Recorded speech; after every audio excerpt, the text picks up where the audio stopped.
Hola, ¿qué tal, queridos amigos? Bienvenidos a una tertulia virtual más de Incasafi. Mi nombre es Carlos Sainz y me da muchísimo gusto poder realizar esta entrega una vez más y sobre todo porque este proyecto me da la oportunidad de reunirme con viejos amigos.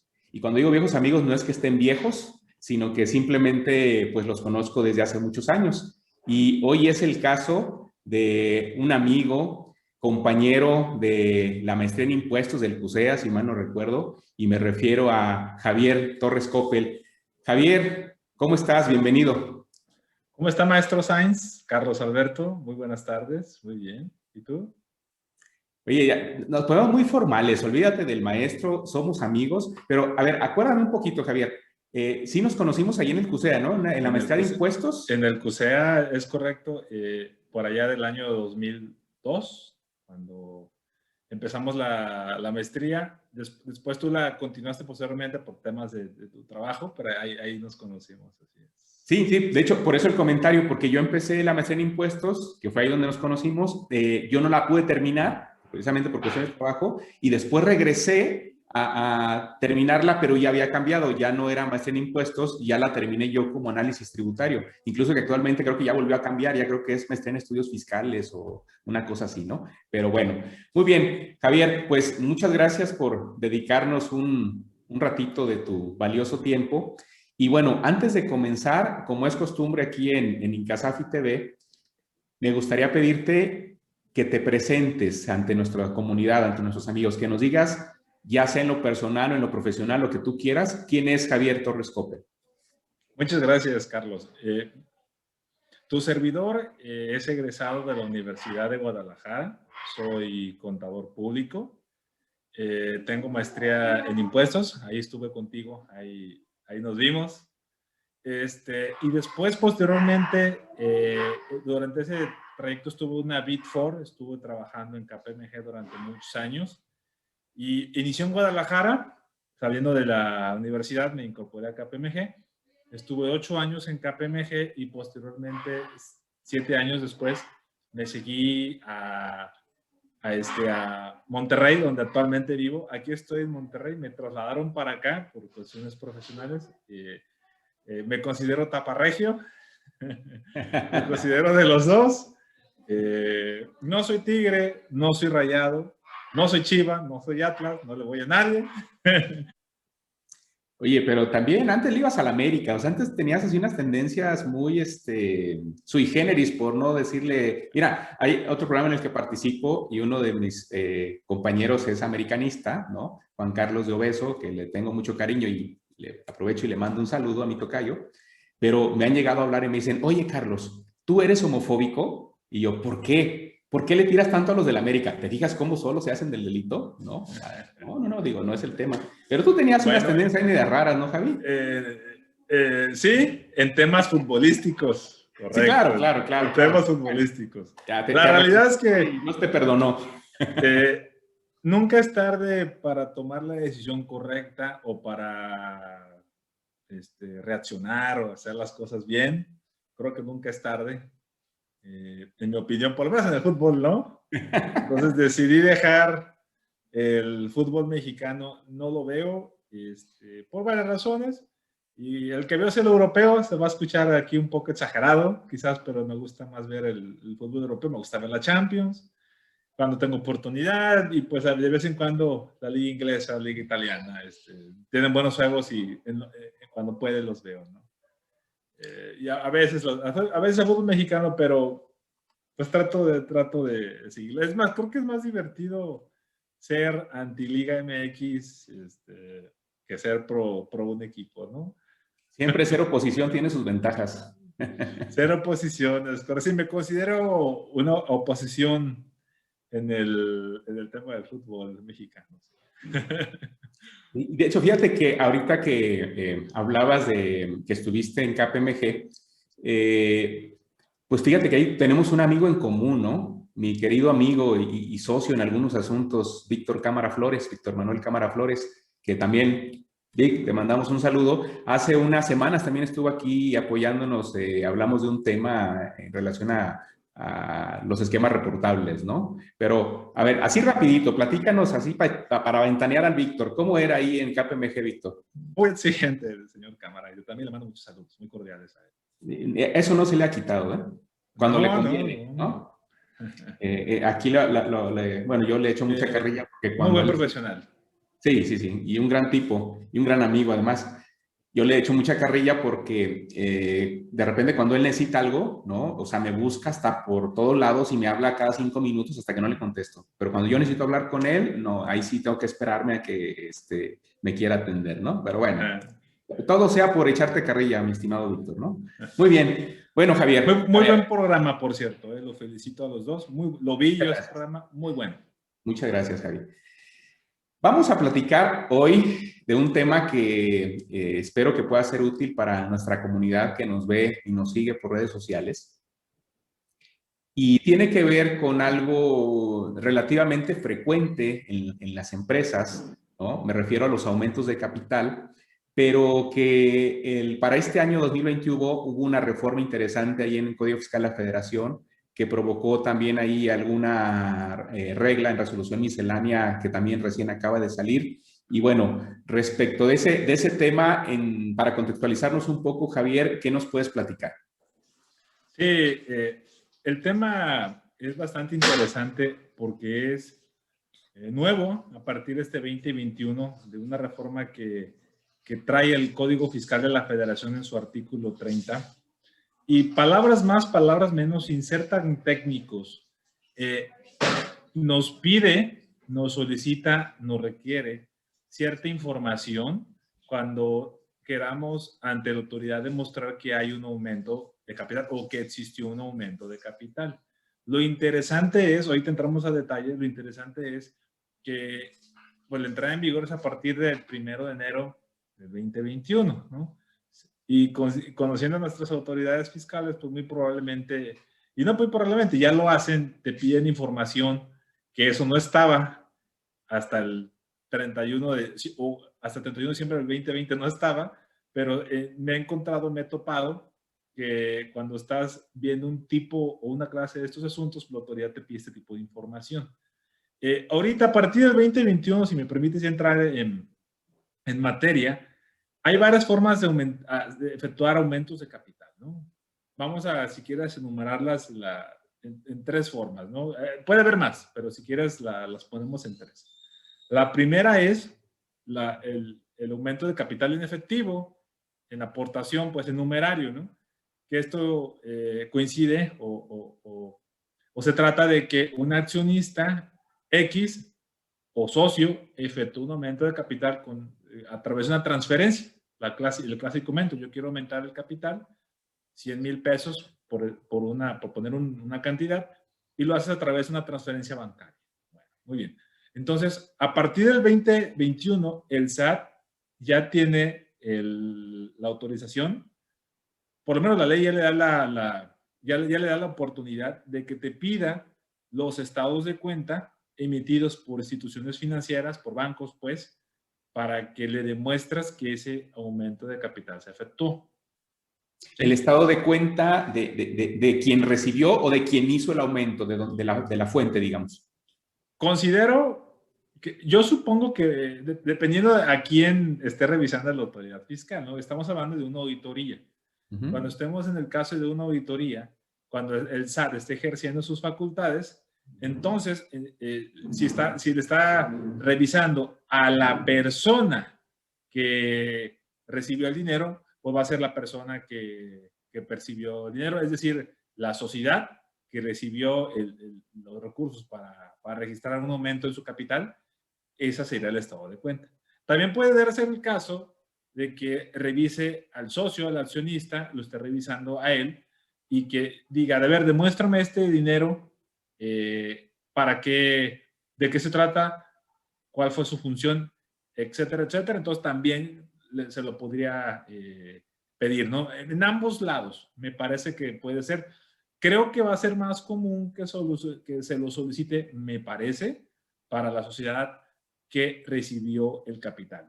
Me parece que esa sería la situación particular, pero la ley no distingue si es para quien aporta o para quien recibe, pero me parece que puede ser para los dos. Que esa ambigüedad luego es peligrosa, ¿no? Porque, digo, ahorita que te escuchaba me hiciste recordar, me ha tocado atender asuntos de temas de materialidad, por ejemplo, ¿no? O sea, el tema de un préstamo y que te dice el SAT, oye, para que me demuestres que fue un préstamo, tráeme el estado de cuenta. Pues sí, aquí está mi estado de cuenta, yo que recibí el préstamo, mira, que incluso hasta el concepto aquí de la transferencia dice préstamo, ¿no? Y me dice, no, tráeme el estado de cuenta del tu acreedor para yo amarrar la información. Entonces, caray, pero bueno, tengo que ver si mi acreedor está dispuesto a facilitármelo porque él no es el que está siendo auditado, ¿no? Y déjame ver si él me lo quiere prestar. Entonces, no sé si este tema también puedan como aplicar ese mismo criterio, ¿no, Javi? Es decir, bueno, sí, a ver, demuéstrame que es un aumento de capital, sí, yo ya vi tu estado de cuenta que es parte de tu contabilidad, empresa, ¿no? En la que aumentó su capital,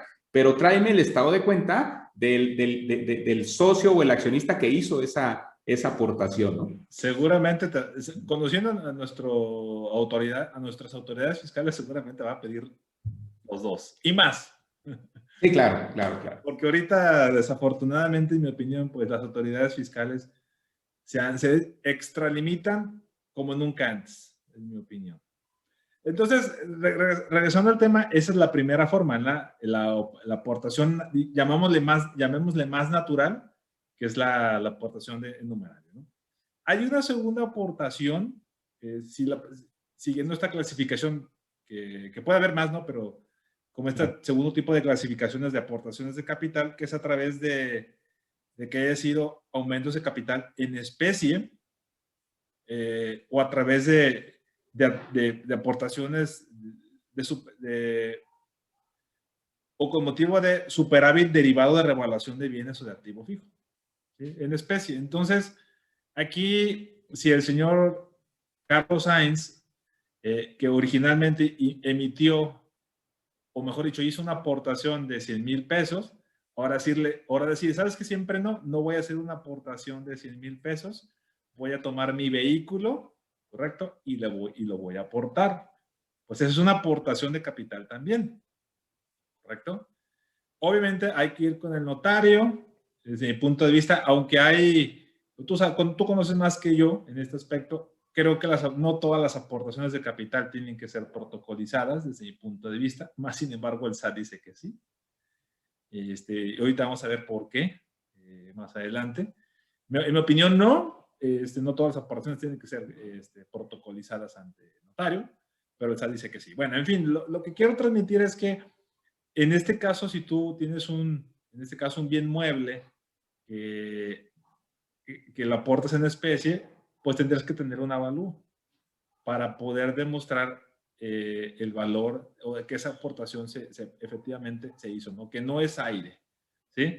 Esa es, digamos, que la segunda parte de las aportaciones o tipos de aumentos de capital. Y el tercero, que es el que nos va a llevar un poco más de tiempo, mi estimado Carlos, que es cuando tú capitalizas pasivos, ¿sí? Entonces, lo resumimos en tres. Es la primera, pues, la clásica, el aumento de capital en numerario, en efectivo, pues. La segunda, la aportación en especie, que puedes ahí poner o aportar tanto bienes muebles como inmuebles, ¿por qué no? Y la tercera, o incluso intangibles también, la segunda. Y la tercera, que es la capitalización de pasivos, que esta es a la que más se enfoca la reforma, Carlos, a partir del mes de enero de este año. Capitalizar un pasivo, vamos viendo que en el ejemplo que la empresa X tiene una cuenta por pagar con el señor Carlos Sainz Dávila. Tiene una cuenta por pagar de 100,000 pesos más intereses, ¿correcto? Carlos Sainz Dávila es un apasionado abogado reconocido de la ciudad de Guadalajara y del resto de México. Y pues él decide... Pero es un ejemplo nada más. Es un ejemplo, sí.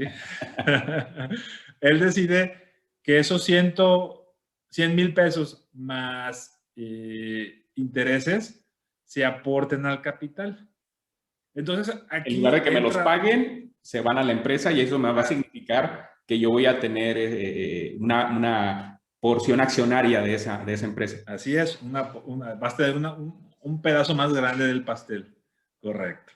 Entonces, aquí el SAT en la reforma dice, lo leo textualmente, dice, tratándose de aumentos de capitalización de pasivos, ¿sí? Dicha certificación deberá contener las características que para tal efecto imita el SAT, ¿sí? Te dice aquí que tienes que tener un documento donde se certifique la existencia contable de dicho pasivo. ¿Sí? Aquí es un tema más de contadores que de abogados, pero tiene que haber un contador. En este caso vamos a entrar un poquito más a detalle. Hay una regla miscelánea que fue publicada en el mes de diciembre de este año, que te habla precisamente de qué hacer o qué se requiere cuando estamos hablando ante aumentos de capital a través de capitalización, valga la redundancia, de pasivos. Y aquí la ley te manda la miscelánea. Entonces la miscelánea tiene una serie de requisitos que si quieres los platicamos ahorita muy rápidamente, que son los que los debe de cumplir un contador para que estos puedan, para que la miscelánea, para que el pasivo pueda convertirse como tal en un capital, ¿no? Entonces, lo primero que marca esta regla es que tiene que ser un contador público inscrito. Asumo la palabra inscrito, interesante, es un contador público registrado ante el SAT.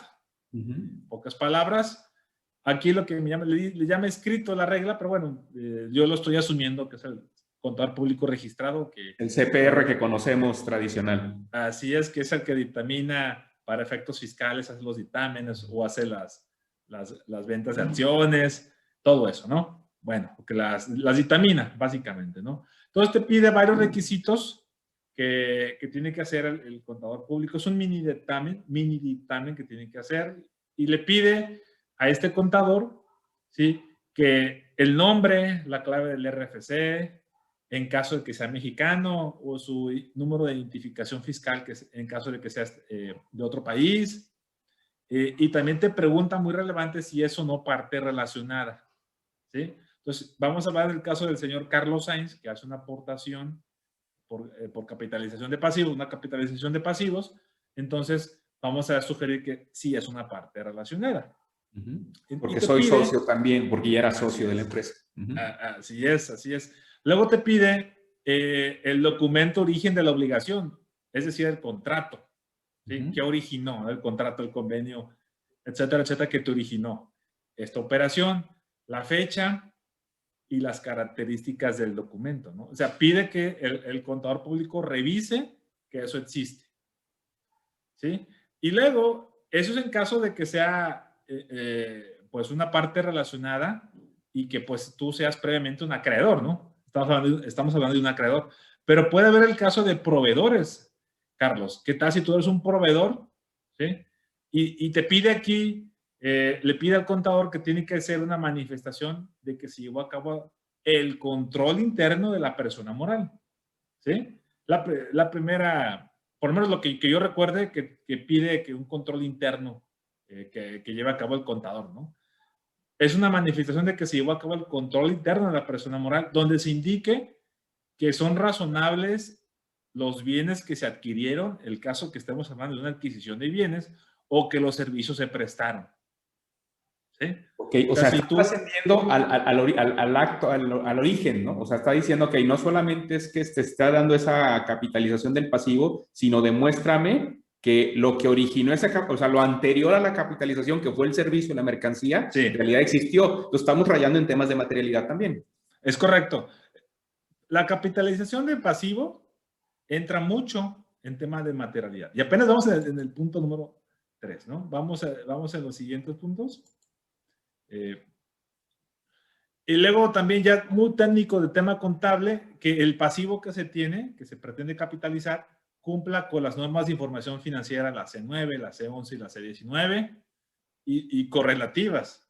Incluso le pide al contador que le indique la norma y el párrafo aplicado, la justificación y las razones por las que se cumplieron las NIPS, las famosas NIPS, ¿no? Entonces, se empieza a volver técnico desde el punto de vista contable.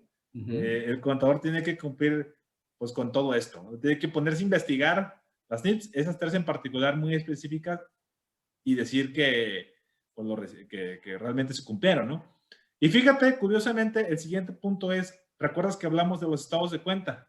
¿Sí? Claro, sí. Pues también te los pide aquí. La documentación o los estados de cuenta que refleje que los recursos llegaron. ¿Sí?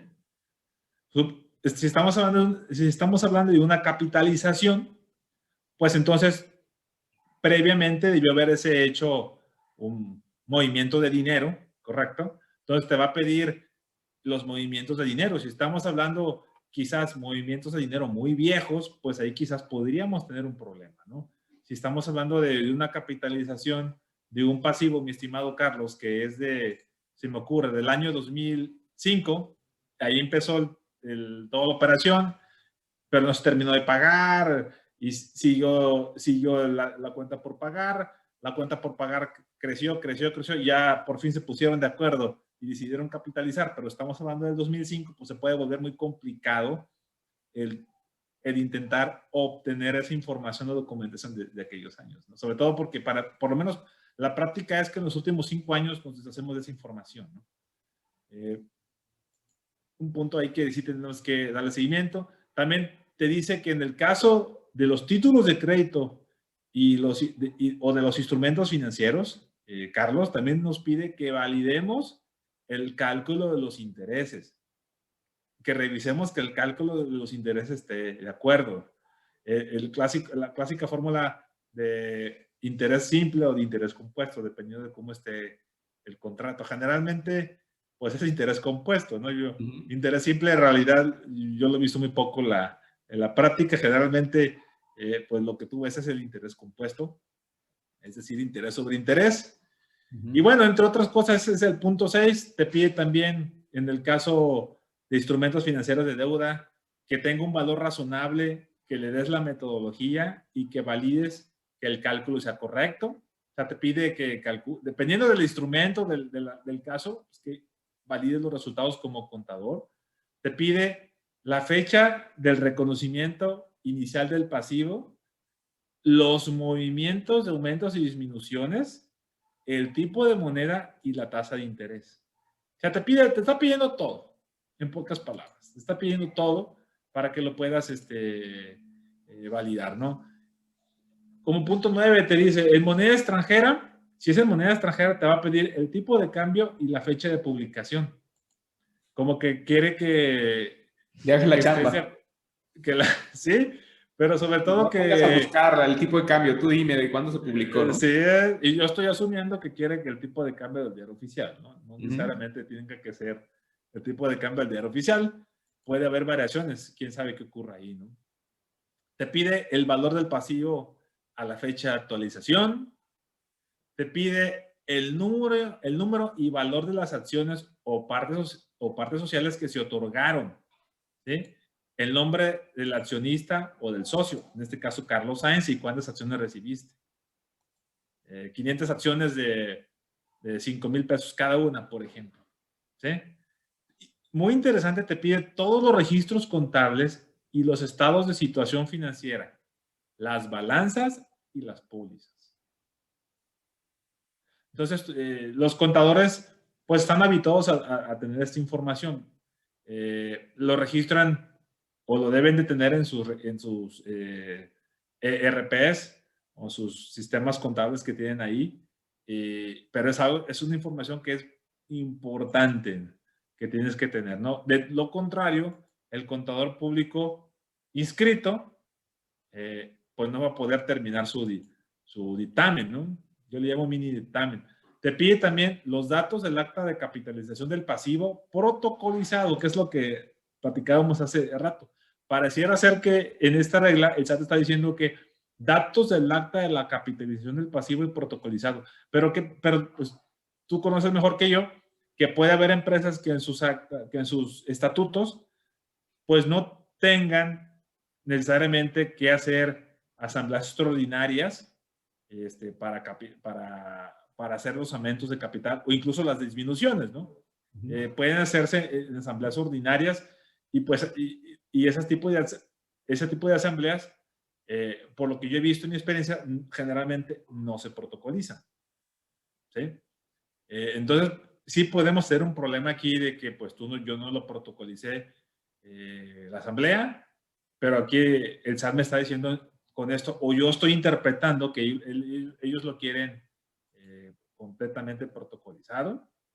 Supongo que para validar la aportación, la fecha de la aportación. ¿Qué pasa si el aumento de capital fue en el mes de marzo, mes de abril del año 2020, por ejemplo, y la protocolicé en noviembre?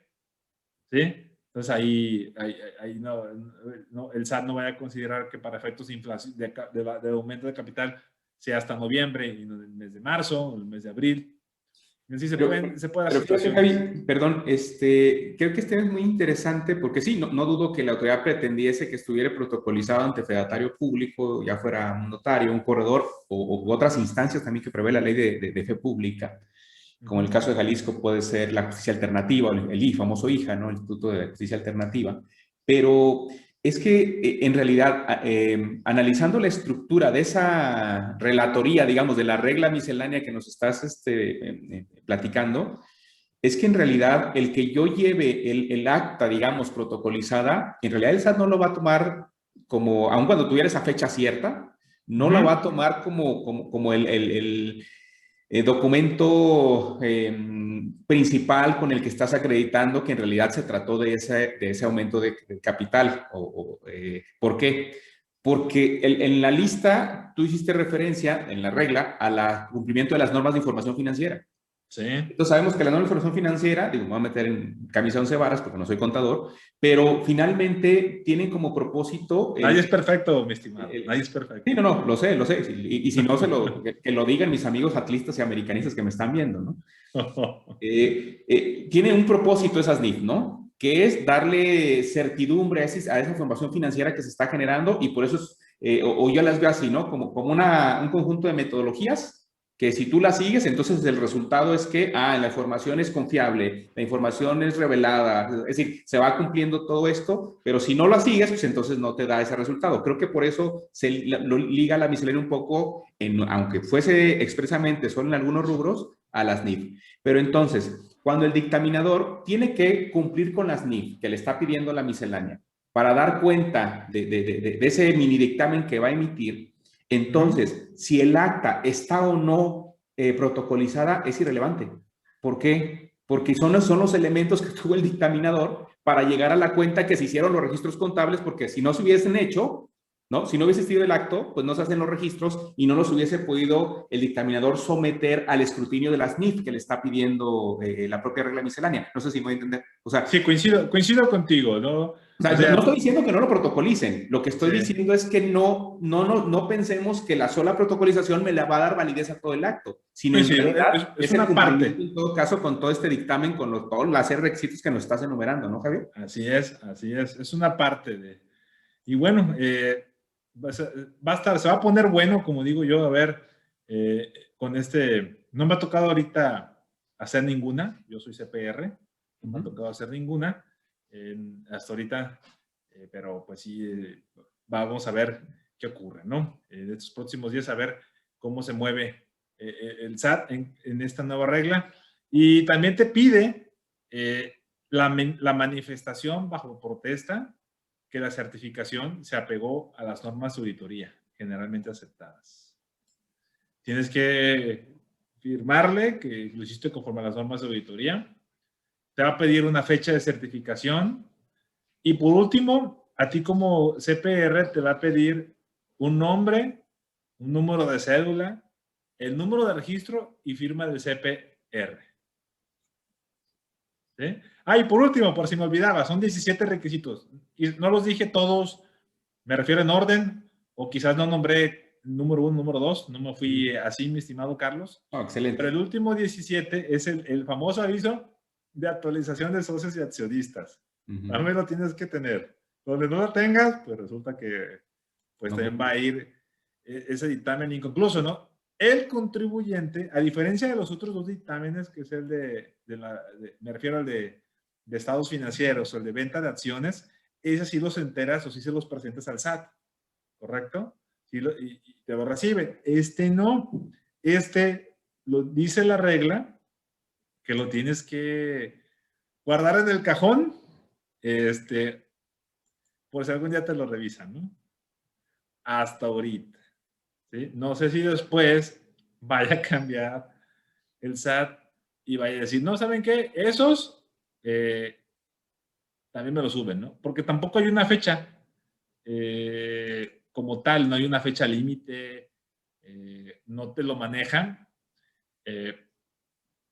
Pareciera ser que la fecha podría ser, si vas a hacer una reducción de capital proveniente de aumentos de capital, pues pareciera ser que a la fecha de esa reducción de capital tendrías que tener este dictamen, o mini dictamen, mejor dicho, del CPR, ¿no? O de un contador público inscrito.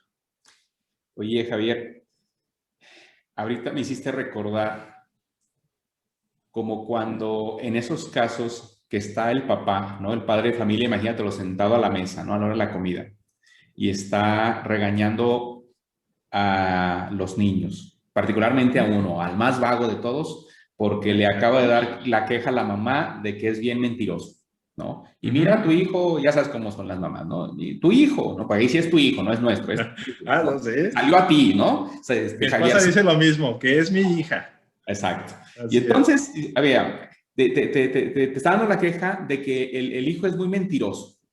Y entonces el papá empieza a dar todo un discurso y un sermón al hijo, cómo es posible, ¿no? Casi, ¿no? Al estilo judío se rasga las vestiduras y cómo es posible, yo no te he enseñado eso, es que está muy mal mentir, ¿no? Pero mal tocan a la puerta, ¿no? Y va la otra hija, la hermana que está disfrutando, que están regañando al hermano, porque ya sabes cómo es esto, ¿no?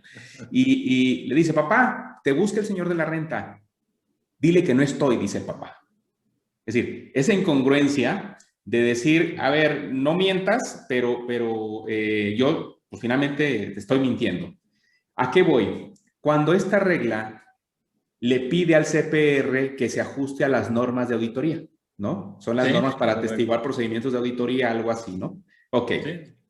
A ver, cuando el SAT venga a fiscalizarme, a hacerme una revisión, sea de escritorio, sea de electrónica o sea visita domiciliaria, y me va a revisar precisamente la integración de ese aumento de capital, ¿el SAT va a aplicar esas mismas normas de auditoría o esas normas para atestiguar procedimientos de auditoría? Entonces, ahí es donde me resalta esa incongruencia, ¿no? Pero no sé, ¿y tú cómo la ves, Javier?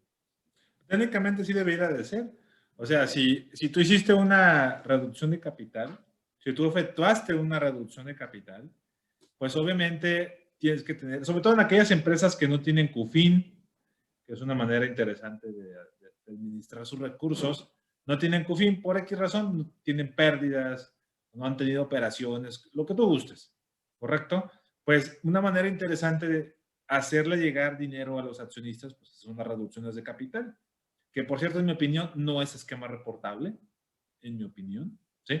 Entonces, pues si tú utilizas las reducciones de capital, las apruebas en el acta una reducción de capital y la distribuyes. Entonces el SAT aquí dice que tienes que comparar la CUCA con el capital contable. Y la famosa CUCA o la cuenta de capital de aportación. Entonces el SAT te revisa la CUCA y la CUCA está formada por los aumentos de capital. Entonces, hay una capitalización de pasivos. Perfecto. Tengo que tener esto. Lo interesante es si te la va a considerar para atrás, ¿no? Que yo, la práctica del SAT es un sí. Sí, O la sea, si tú, retroactividad. es correcto, señor. Pero pues no, creo yo que no van a tratar de irse por este artículo, sino te van a tratar de irse por la materialidad para atrás del 2021. Del 2021 en adelante, pues ya tiene este artículo que ya pueden utilizarlo y la miscelánea, pues para revisarlo, ¿no? Pero si ellos revisan y a ojos de las autoridades fiscales resulta que no cumpliste y que la CUCA no es suficiente para distribuir, o mejor dicho, para reducir el capital, ¿sí? y te sale utilidad distribuida, pues entonces te lo puede tomar. O la consecuencia puede ser que te lo considera como un dividendo distribuido con todos los problemas que trae, que es una tasa de 1.4286, si mi memoria no me falla, y pues te puede arruinar porque estamos hablando de una empresa que tiene pérdidas y resulta que no cuidó bien esta parte y resulta que el SAT la revisa y le determina pues un monto bastante alto, entre comillas, por distribución de dividendos, ¿sí? Bueno, entonces te puede arruinar. Claro. Eso es lo importante, por eso de ahí lo importante de que tenemos que cuidar mucho esto, ¿no? Revisar los aumentos de capital pues con lupa. Oye, Javier, y además de esta consecuencia que es muy clara de no seguir, de no cumplir con esto, esta consecuencia que te lo puedan considerar dividendo, ¿tú ves alguna otra posible consecuencia que pudieran tener las empresas por no cuidar esta parte formal, incluso de materialidad del aumento de capital? Creo que no hay, mi estimado Carlos, creo que no hay castigo más duro que el impuesto por el dividendo, porque no es el 35, ¿no? Sino se va más alto. Más sin embargo, si estamos de no hablando considerarse ingreso, se llega a considerar entonces un ingreso para renta, ¿no? Pues te detona el impuesto al 42%, lo que es una operación, pero sí se puede complicar más. Estamos hablando de operaciones con extranjeros. Porque, vamos, con un extranjero que no esté en un territorio fiscal adecuado, correcto, o TERREFIPRE, como le llamamos, territorio o régimen fiscal preferente, o mejor dicho, esté en régimen fiscal preferente, o sea, un REFIPRE, mejor dicho, pues se puede complicar más todavía, ¿no? Así es. Pero ya digo, ya quizás lo esté exagerando mucho, pero el simple hecho de que te lo consideren dividendo, mi estimado Carlos, pues es un trancazo, un diablazo, diría un maestro y jefe mío, un diablazo del 42%, lo cual a cualquiera despedaza, ¿no? Financieramente, pues haces pedazos a quien sea. Es una consecuencia durísima. Claro. Oye, Javier, ¿y qué podrías tú recomendarnos? Ya sea como algunos tips o algunas cosas así, sobre todo que derivan pues de tu experiencia con el tratamiento de todas estas operaciones, aunado también a la que podrías eventualmente anticipar como CPR, ¿no? Cuando también estés involucrado en esos dictámenes. Pero ¿qué consejos o qué puntos, qué tips podrías darles a nuestra comunidad que nos sigue a cuidar como muy relevante para precisamente proteger estas operaciones? Sí, hay que preparar un checklist. Hay que preparar un checklist. Mi criterio es que mucho de el SAT o los impuestos es como las enfermedades terminales, ¿no? O sea, si tú si tú te cuidas, previenes, vas a quitarte muchos dolores de cabeza. Si no te arriesgas tanto, porque hay gente que se arriesga mucho, si tú te sabes cuidar, pues evidentemente el golpe, si se da, pues va a ser mucho más controlable que si no lo haces. Depende del caso, yo te diría, Carlos, depende del caso.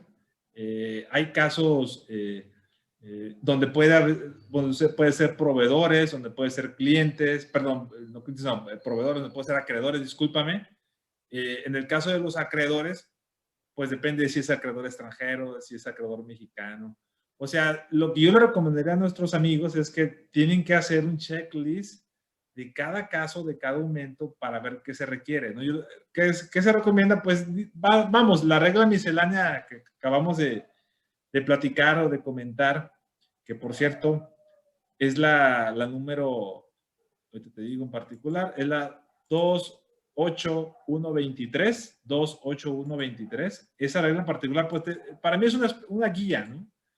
Y podemos hacerle checklist a cada una de las distintas fracciones, distintos numerales, mejor dicho, que trae, y en base a eso, pues, sacarla, ¿sí? No es una receta de cocina, hay que ver cada caso en particular para saber qué hay que hacer. Por ejemplo, si yo sé que la aportación de capital se hizo en numerario, pues ya sé que le tengo que pedir a la empresa, ¿sí? Yo como asesor, o si soy parte de la empresa, pues tengo que recabar los estados de cuenta, ¿no? Esa sería la prueba más sencilla. Si me queda claro que son, independientemente del tipo, ¿no? Si me queda claro que estamos hablando de un aumento de capital en especie, pues tengo que tener los avalúos. Por cierto, recordemos que el avalúo para efectos fiscales tiene un año, conforme el reglamento del Código Fiscal. Entonces, tengo que tener la información pues muy al día, muy actualizada para poderla aplicar en caso de un tema. Perdón por la comparación, pero no quiero ser rudo con el SAT, pero el SAT es como una enfermedad terminal. Cuando te llega una auditoría y no estás protegido, es una enfermedad terminal. El SAT puede llegar en cualquier momento, entonces lo que tienes que hacer es prepararte, así como nos preparamos comiendo sano, haciendo ejercicio, entre otros, no haciendo corajes, pues, entre otros, pues así tenemos que prepararnos para el SAT, ¿no? Ok. Oye, me gusta, digo, finalmente puede ser un poco ruda, pero me gusta esa comparativa. Finalmente es como como tú dices, la salud, ¿no? O sea, el que tú prevengas, pues te ahorra grandes complicaciones posteriores. Pero si no lo haces, bueno, ya de repente, ya cuando ves afectaciones como en la salud, ¿no? Que ya te duele aquí, ya te duele acá, porque no tuviste esos cuidados, bueno, es parte de las consecuencias de, ¿no? Y eso te puede llevar a una muerte prematura. Lo mismo sucede con el tema de los impuestos, ¿no? Pues te lleva a la extinción del negocio, ¿no? De manera prematura, ¿no? Y te sale más caro todavía, ¿no? Así es, Porque te sale más estar pagando hospitalizaciones, médicos, medicinas y demás, ¿no? De lo que de que si te hubieras cuidado. O en el caso del SAT, los abogados o los contadores, ¿no? Porque a esos niveles ya la realidad no estás pensando quizás tanto en lo que gastas, ¿no? Lo que estás pensando es cómo salir del problema, ¿no? Lo que estás pensando más en que no te cobra el SAT que lo que te va a cobrar el abogado. Que por cierto, usted es uno muy bueno. Muchas gracias, muchas gracias. Mira, a mí me gusta mucho mi chamba, pero lo malo es que pues de algo tiene uno que vivir, entonces pues tiene uno que cobrarles poquito, ¿no? Perfecto. Oye, Javier, pues muchísimas gracias. Yo he disfrutado mucho, no solo por poderme reunir contigo a través de la tecnología y poder platicar un ratito, pero me ha gustado mucho este tema que es así como que muy específico, muy concreto. Hemos estado abordando otros más generales, pero pues parecía importante y sobre todo pertinente desde el punto de vista de la prevención. Javier, muchas gracias por haber compartido con nosotros un poquito de tu tiempo. Muchas gracias, Carlos, por tu tiempo. Y digo, ya como comercial para mí, apenas empecé mi blog, Carlos, un blog así como tú, que quiero hacerlo para todos, cualquier persona que le pueda entrar y pueda, no nomás de fiscal, sino que de cualquier área, un blog donde hay artículos que tardas 3 minutos en leerlos. Con todo gusto estás invitado, a mi estimado Carlos, para aportar. Apenas tengo un mes con él, tengo unos 3, 4 artículos apenas, pero yo espero que con el transcurso de los meses, de los años, pues se vea bien robustecido, ¿no? Y no cobramos, es lo mejor, así como muchos canales, nosotros no cobramos, es nada más por el placer de hacerlo y de darle información. A mí me gusta mucho escribir, me parece que soy mejor con la pluma que con la voz. Me parece que soy mejor con la pluma que con la voz. Entonces, es la manera en que comunico mejor, me parece, ¿no? Muchas gracias, Carlos. Yo te felicito por tu gran programa. Gracias por tu tiempo. Oye, ahora sí que educando sin gravámenes, ¿no? Que es también parte del propósito de tu blog. Oye, pues igual si te parece bien, me pasas la liga o los datos de cómo poder acceder a tu blog y lo ponemos en la descripción del video de este programa para quienes gusten escribir o acceder y leer y bueno, pues que se cumpla. Claro, De una vez te lo digo, es www.cpw.com.mx.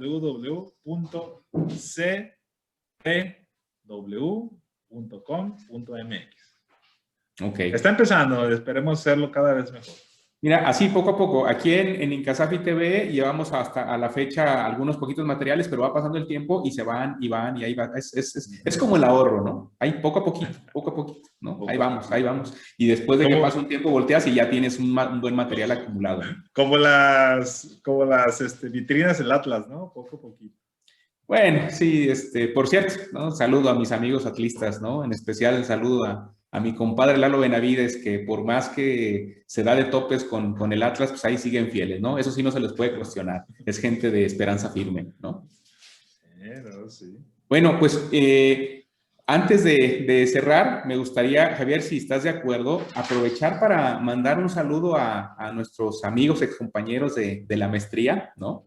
Por ahí tenemos un chat que compartimos y pues les mandamos saludos a Javier Villegas, a Claudia, a Lucy, a Félix, a Oscar, a Edgar, a Alfredo, a Miguel, a Mirna La Güera, ¿no? Hace mucho que no la saludo, a Jorge Camacho, Mari de Santos, Juan Manuel Jiménez, también espero que estés bien, Juanma, también hace rato que no tengo el gusto de saludarte. Otro super abogado. Otro genial, grandioso. A Leonor, a Rodolfo, a Marisol. No le digas Leonor, es Armida. Bueno, pues aquí en el chat aquí así aparece, ¿no? Entonces digo, creo que le cambien, ¿no? Y a todos ellos les mandamos un saludo muy, muy afectuoso. Y bueno, pues también luego que se organice la tertulia, ¿no, mi Javi? Aunque sea por Zoom para podernos saludar y ojalá que pues este material les pueda ser no solo pertinente, sino útil en algún grado, ¿no? Pues bien. Correcto. Pues muchas gracias a todos ustedes. No olviden seguirnos a través de las redes sociales. Recuerden que nos pueden encontrar tanto en Facebook como en YouTube y también ya pueden encontrar estos programas en un formato de audio a través de la plataforma de Spotify. Muchas gracias a todos ustedes y nos vemos pronto.